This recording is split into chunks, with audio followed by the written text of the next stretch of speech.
What's up, everyone? Welcome to another episode of Philly Sports from the Mighty Kingdom, and now the City of Champions. as it's getting to be old hat now, isn't it? More confetti, another parade. Of course, a bit over a month after the Eagles won Super Bowl 52, the Villanova Wildcats said, "You know what? That championship thing's pretty nice. Let's go do it again." And they go ahead and win the men's college basketball championship. Of course, two out of the last 3 years. The Cats win it all. Cats win it all as they take down Michigan 79-62. Another dominant performance. They did nothing but dominate in this tournament. And you know what? They were the best team in the tournament. They were the best team in the country. They certainly played it. And, they have really put together something special. Just up the road a bit, just a couple miles up the road from where I live. Great performance by the Cats. Of course, got off to a little bit of a slow start. Hey, look, it was a back and forth type game for the first half and then Villanova just put the afterburners on and said, okay. And the big ragu, Dante DiVincenzo, comes in there and dominates 31 points off the bench, tournament MVP.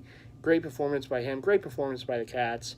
Really a balanced attack there when you take a look at the starters, the bench, really getting it done on both ends of the ball, which when you win championships, that's what you do. Okay, so it wasn't quite the dramatic finish as the 2016 game was, but speaking of that, it was great to see some of the players from that 2016 championship team there. Of course, Ryan Arcidiacono was there. Chris Jenkins was there. Great to see some of the key components of that team. Of course, teammates of some of the players that won the championship now this year. Of course, Brunson and Bridges and Booth all were part of that 2016 team as well, and now get to do it again in 2018. Two of the last 3 years, and they're really putting themselves. They're really putting a stamp on what this program's all about. Great job by Coach Wright yet again. You just really can't say much more about what a great job he's done since taking over the reins at Villanova. This is a team that's gone, as I said before, 3 Final Fours in the last 9 years, 2 championships, and might be more to come. I mean, this is a very good program. They do things the right way. They don't get a lot of the blue chippers, like I said before, the McDonald's All-Americans, the guys that are one and dones, but they get solid players, and when you play together for a number of years, these are the type of things that you can accomplish. It's not a knock on those other teams that do it the other way. I mean, that's what they do. And those players go on and they go to the NBA, and some of them have really successful careers in the NBA. But there's also some players from Villanova, of course. Kyle Lowry has had a really nice career in the NBA, and of course, he was part of the Villanova team that made some runs in those years when he was there. Great performance overall, once again. Just a tremendous run. Yet again, we get a championship shirt, we get a championship hat, got the pennant back here. Still have to figure out where to put it for sure. But and I have the 2016 one right here. So I gotta hang this one up in the 2018. And I do want to get an 85 pennant, although there is one Villanova banner that I want to get for the Man Cave. It has all 3 years, 85, 2016, 2018. But like I told someone at a store today, I said, the problem in getting those is that when they win again, then you got to get another one. So, but yeah, great performance again by the Cats. And the first time in the history of sports here, a city wins a Super Bowl and an NCAA men's basketball championship in the same year. That's pretty cool. They made note of that towards the end of the game, and tremendous. It's been a great ride. I mean, look, the Eagles doing what they did, of course, winning Super Bowl 52. Villanova now winning the national championship. The Sixers have won 11 games in a row. They're going for 12 tonight as they're up by 15 on the Detroit Pistons. Are actually playing pretty good right now. Pistons have won 5 straight, and they're playing in Detroit. But with 1:38 to go in the third, the Sixers look to make it 12 wins in a row and keep the pressure on the Cavs for that 3rd seed. And they play Cleveland. It's their next game at home on Friday. At home on Friday at the Wells Fargo Center. Huge game against the LeBron and the Cavs. And the Sixers are playing great basketball, even without Joel Embiid. And I know Dario Saric has been out the last few games. He's out tonight, but they expect him to be back on Friday against the Cavs. So that's great. Sixers are doing great. They're playing really good defensively as well. This is a team that certainly could make noise in the playoffs. And you know what? We get the big man back, into that first round of the playoffs. Of course, JoJo comes back from injury. So great stuff all around there. But back to Villanova. Great performance yet again. The parade is tomorrow in Philly. I won't be there like I was for the Eagles parade. I wish I could have gone, but, working also. I have it ready to be DVR'd on the TV, so I'll certainly watch it later. I did watch the 2016 championship parade, but unfortunately, I at work, they have some TVs at one of the areas in work, so maybe I'll see if I can catch a bit of the parade there.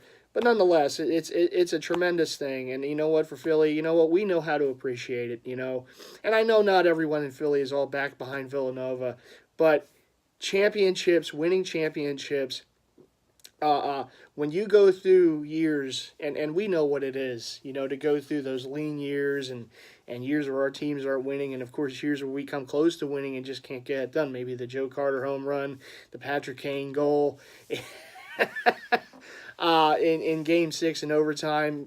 Yeah, I mean, we've had many moments. Donovan throwing up in the Super Bowl, in Super Bowl 39. We've had so many moments on the other side of it. So to be on the right side of it now, it's awesome. And to win 2 championships in the last couple months, pro championship, of course, with the Eagles, collegiate with Villanova, 2 out of 3 years with Villanova. The Sixers are playing great, and I know my buddy Mark M is all staunch, and the Flyers not going to make the playoffs. But I will remind him, if they win tomorrow night, and the Panthers lose, the Flyers will be in the playoffs. So let's just hope for good things. I understand it was disappointing last night, the Flyers losing to the Islanders. I mean, that was a tough loss. I mean, it really was, just how the game went. But they still can make the playoffs, and sometimes in hockey, all you got to do is sneak in. The Flyers certainly did that back in 2010, and they went all the way to the Cup Finals, losing on that Patrick Kane overtime goal in Game 6. But all you got to do sometimes is just get in. You never know how things go. Hockey's a funny sport that way. So, we'll see. Hey, you know what? All I know is if the Flyers can make the playoffs, we'll have playoff basketball to enjoy. We'll have playoff hockey to enjoy. And that's the first time in a long time that it's happened around here. I believe the last time both Philly winter sports made the playoffs in the same year was 2012 or something like that. So that's going back a ways. So I'll certainly, enjoy it. And, hope for the best with the two teams if they can, get in. Obviously, the Sixers are in. The Flyers still have to, make it official. I think they will, though. But, once that happens, we'll have playoffs to enjoy for both teams, and that's awesome. The NFL draft's around the corner. You got baseball season going. A little into that a little later. But you know what? Again, tip the hat to the champs. The Cats do it again. Second time in 3 years. V for Villanova. V for victory. The Cats are the champs yet again, and a dominant performance in the tournament. Well deserved of the national championship. Awesome job by them. To the players, of course, to the player of the year, the Wooden Player of the Year, in Brunson, and of course to the Big Ragu for that great performance in the championship game and winning the Player of the Tournament award for Dante there. The Delaware Jordan. Great job by them, and of course Coach Wright yet again does it. And you know what? They got more kids to come next season. I know they'll be losing quite a few players, but they're gonna do what they do, and they're recruiting, and of course they get some transfers from other schools. So it should be this is a program that should be playing in more Final Fours in years to come, and playing for championships in years to come. And I can't be more happy for that. So got some championship gear, of course, yet again. And, so yeah, congrats to the Cats yet again. 2018 men's college basketball national champions, 2 out of the last 3 years. And let's go get it again. No pressure. All right, let's switch gears here quickly to baseball. Hey, look, I mean, there was good, there was bad, right? Obviously, Villanova was the good. The Sixers have been the good. The Flyers, you know what? Yeah, they ended a point streak last night, but they beat the Bruins the other day in just a great game.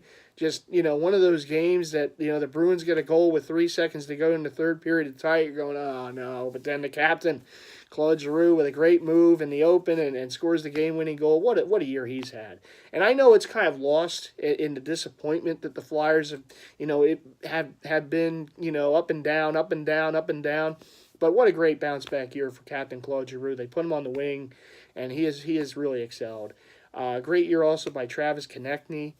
Great year by rookie. He certainly picked it up late. Nolan Patrick, Couturier, Simmons, Voracek, they've all been solid. The goalie situation is what it is, but they do get Elliott back, and maybe that helps them, going forward. We'll see. He was their best goalie this season before he got hurt, so hopefully he can kind of stabilize, I should say, things in the net, and we'll see. Maybe he'll be the hot goalie in the playoffs. You never know. So anyhow, let's switch gears real quick here to baseball. And look, it has not been a good start to the Phillies. Of course, in the Gabe Kapler era as manager, they are now 1-4 with their loss today to the New York Mets. Not a good series for the Phils offensively, certainly. Pitching wise, they did okay, but you know what? And the thing is, it was a series. Did it really happen? Because the last two games we haven't been able to see. Last night's game was not on television because the Sixers and Flyers were playing at the same time on different channels. Today's game was not on television. I probably would have missed it anyhow because it started, while I was at work. As it was it got pushed back a bit because of weather.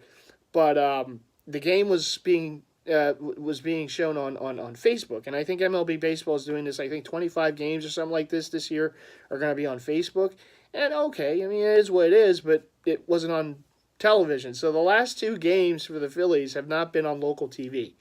And I don't know really if we missed too much, but the Phils go down last night to the Mets 2-0, and today they go down 4-2. 3 hits yesterday against Matt Harvey, and it's early, and I'm not going to sit here and go, oh my goodness, the sky's falling, we can't hit, because a lot of teams don't hit in April.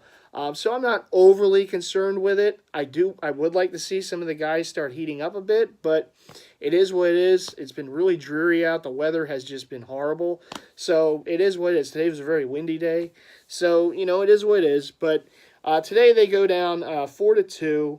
The Mets get 2 runs in the first inning on a Yoenis Cespedes home run, 2-run shot.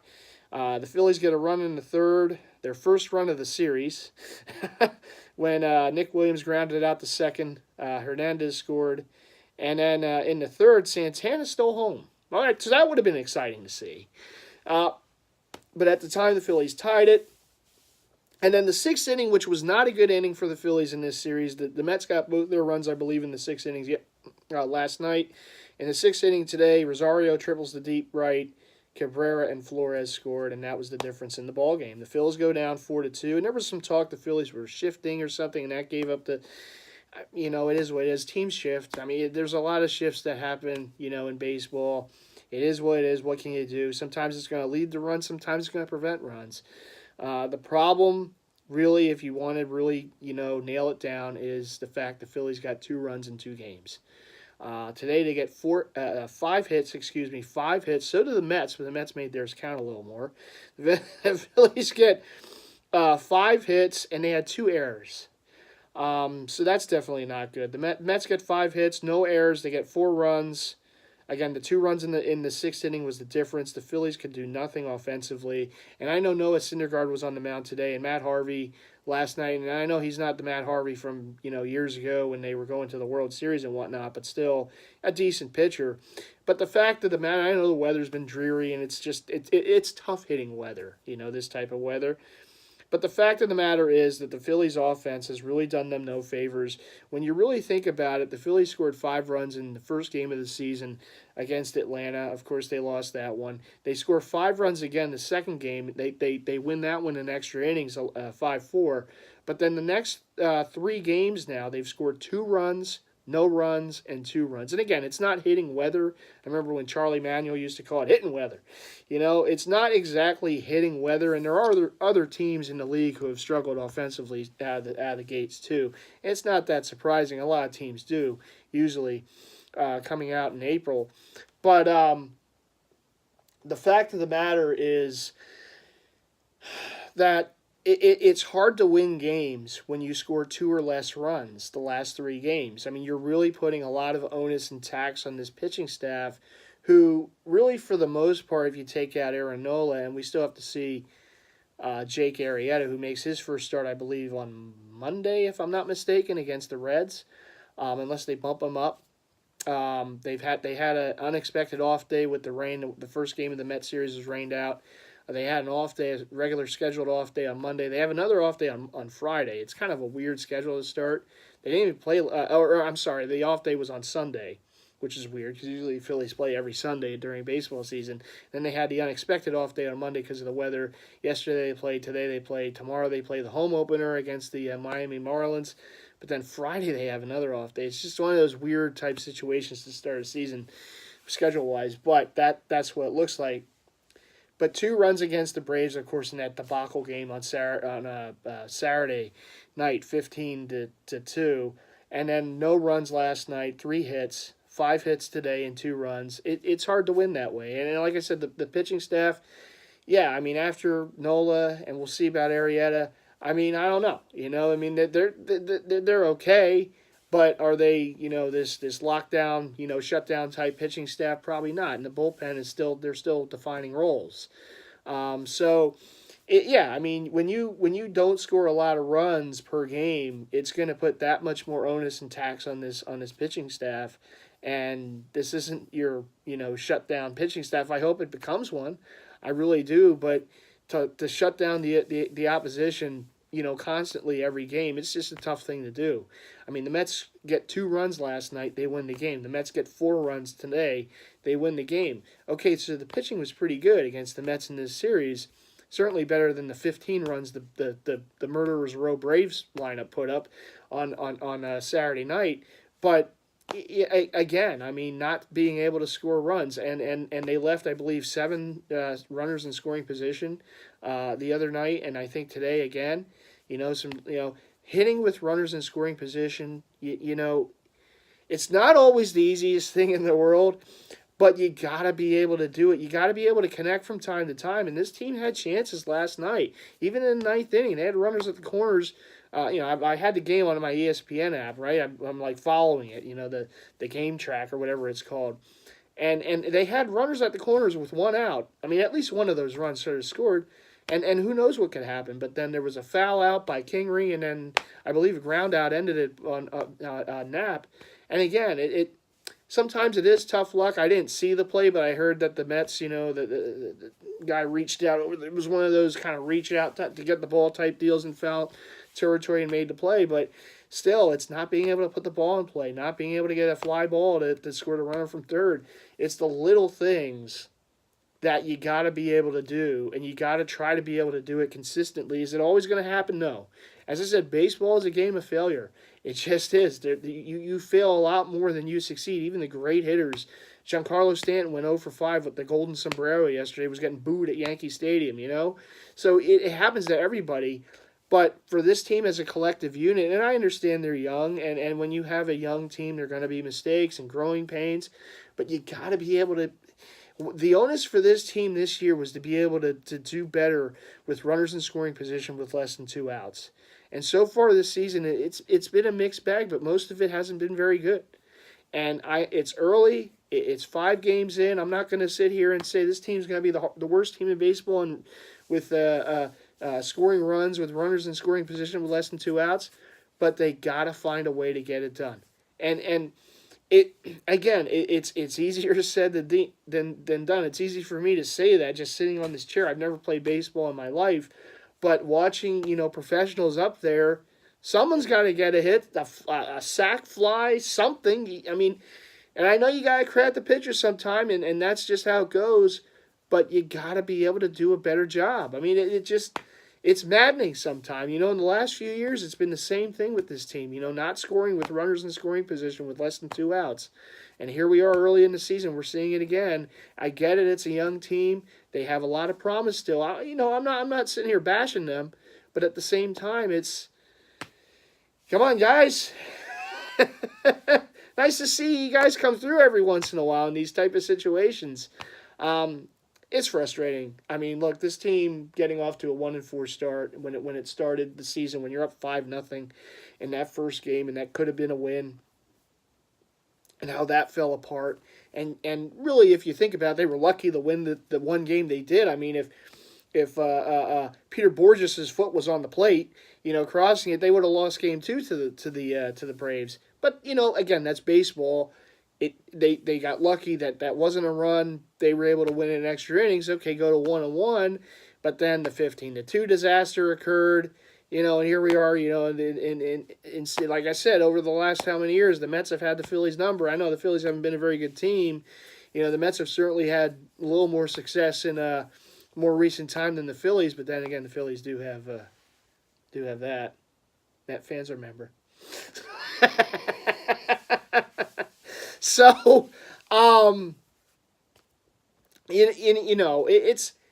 it's just one of those things. But you do want to see this team get better, and I believe they will. I'm not going to sit here and say they're never going to score, with runners in scoring, because they will. In baseball, you see it all the time. You see teams get off the slow starts offensively, and then before you know it, come June, July, they're raking. They're scoring runs, they're getting hits, they're hitting home runs. It's just how it goes. And I know with a young team, it can be, I mean, it is going to take a while, for them to really get, click. I think the lineup, and again, it's 5 games in, but I think the fact that these players, I mean, 2 out of the first 5 games, Odubel Herrera hasn't played. And he's one of your better offensive players, at least in recent, memory. He's not in the lineup. I mean, today's lineup, you didn't have Odubel Herrera. You didn't have Scott Kingery. You didn't have Rhys Hoskins. And you're going to give guys days off. Every team does it in baseball, okay? But the thing that it's early. You have an off day on Friday. You had an off day on Monday, unexpected because of the rain. You had an off day on Sunday. Noah Syndergaard is a great pitcher. But you're limiting your opportunities again by not putting in, some of your best offensive players. If Rhys Hoskins isn't in there, if Odubel Herrera isn't in there, if Scott Kingery, who early on looked 4 hits, he's not in there. You're playing matchups. I get it. I understand. But it's, you're even further limiting your opportunities against a guy like Noah Syndergaard. I don't know. I mean, the lineup today, I mean, I heard the lineup on the radio, and I'm happy they got Nick Williams in there finally, but it's like, okay, this is what we're throwing out there against Noah? Okay. Santana's good. But I don't know. Listen, it's early. I'm not going to sit here and go, oh my God, 1-4, they're going to win 50 games, or something, but yeah, you would have liked to have seen them got a few more wins, on the first 2 series there. I know one game got rained out, but it's one of those deals that it's disappointing. But you know what? Tomorrow's the home opener. They're playing the Miami Marlins. It's a team that they should get 2 of 3 against, hopefully in the series. And then you go up against Cincinnati, you never know. Maybe things turn around. They start scoring some runs. The pitching looks a little better. The bullpen gets a little more defined in the roles. This is all I can hope for. This is all I can hope for. I'm still looking forward to the season. I'm still looking forward to seeing the young kids on this team. I believe Gabe Kapler is going to drive us all nuts. But I'm still glad it's baseball season. I do believe this team's going to start winning. Certainly, be a little more, involved maybe in the season. It's a tough start. I get it. It's maddening. Certainly that start, that first game and the game on Saturday night, these last 2 games next to no offense. But it's going to happen. As many times we're going to see this team in 2 runs, no runs, then they can reel off games where they're scoring 5 runs, 6 runs, 7 runs. So, it is what it is. It's ebb and flows. That's what baseball is. There's a lot of failure in it. I understand that, but I'm hoping that this team can, give us an exciting year, give us, some fun. I'm not asking for a World Series. I'm not asking for a deep playoff run even. I'm just saying, be in the mix. When we turn the calendar to August, let's still have something like to have something to strive for here. It maybe get in the mix in a wild card, chase. We'll see. But again, there's a lot of young talent on this team. First year manager, and it could go either of two ways. And right now it's going the other way. But yeah, disappointing. But you know what? It's a long season. I misspoke last time. I said 182. It's 162. I gave him 20 more games last time. But it's a long season. It's a marathon, not a sprint. And it's tough to get off to a 1-4 start, it is. Particularly when one of those games, if not the last two games, even against the Mets, were winnable games. But it just didn't happen that way. Now again, the home schedule starts tomorrow. Home opener against the Miami Marlins, and let's see how that goes. Hopefully they have a better series, and then I believe, if I'm remembering correctly, I think Jake Arrieta makes his season debut and Phillies debut on Monday against the Reds. So first chance to see him in a Phillies uniform. Yeah, so that's pretty much the take on the Phillies so far. No wins to talk about in the last week, but we'll hope for a win tomorrow in the home opener, and then we'll see what happens on the weekend, and we'll take it from there. Sixers right now are up 105-93 with 2 minutes and some change to go in the fourth. It looks like they could. Oh, they just turned the ball over. Well, they've been doing less of that of late, so that's good. I know for a stretch there, it was like, my goodness, how many times is this team going to turn the ball over?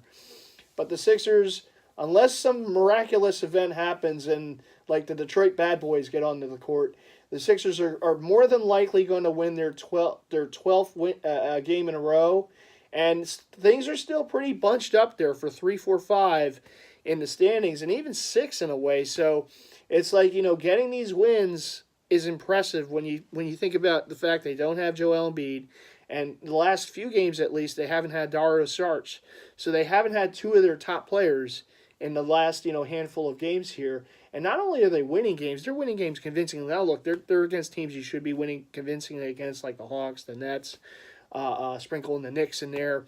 But the Pistons have been playing better. They're at home in this game, and tonight, if the Pistons lose, they're officially eliminated from the playoffs, which probably they would be anyhow, even if they somehow won this game. But it's an impressive win tonight. It is. I mean, it's against a better team.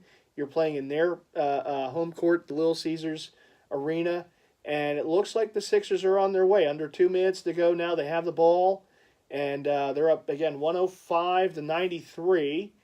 And as they do the play-by-play, there's a turnover. Easy dunk for the Pistons. Now it's a 105-95. It's a 10-point game with 146. Hey, can they just borrow Dante DiVincenzo right now? Just to come in off the bench and score some points? So 10-point game with under 2 minutes to go. Hopefully the Sixers can hang on for an impressive. This impressive win tonight. Not that I didn't expect them, to win, but against a little better opponent, and when you're still without two of your stars against a team that is like in desperate shakes right now. But an impressive win if the Sixers can get 12 in a row. Whew. It's been a long time since we can say the Sixers are winning 12 in a row. Hey, there were times in the last how many years, right, where winning 2 or 3 in a row it was cause for celebration. But the process is in full swing now. We're coming. We're really we're right there, right? We're right towards the end of what all that crazy ping pong palooza was all about, right? So it's great. This has been tremendous. Of course, hopefully JoJo can come back healthy and playoffs. I mean, playoffs, and not only playoffs, but a team that can make noise in the playoffs. It's going to be very exciting and very fun around here. Hey, it's already been, hasn't it, the last few months? Super Bowl, NCAA championship. It's an embarrassment of riches. Hey, Pittsburgh. I know the Penguins in that Stadium Series game, which went to the Penguins last year in Pittsburgh, had that patch on that said City of Champions. Yeah? I think the City of Champions now resides on the eastern side of the state. Eastern side of the state, huh? Maybe the Flyers should have that patch in their uniform in next year's Stadium Series when they play the Penguins in Philly. At not only in Philly, but in the stadium of the home, the Super Bowl champion Eagles. Oh, it still feels good to say that.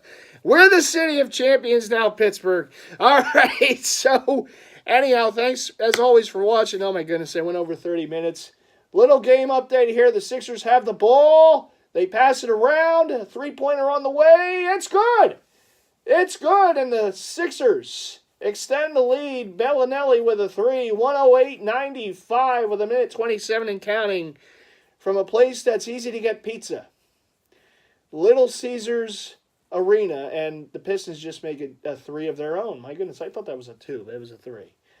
Anyhow, looks like the Sixers are on their way here with a minute 20 to go. They're up 10, and barring, I don't think the bad boys are coming onto the court, so I think we'll be okay.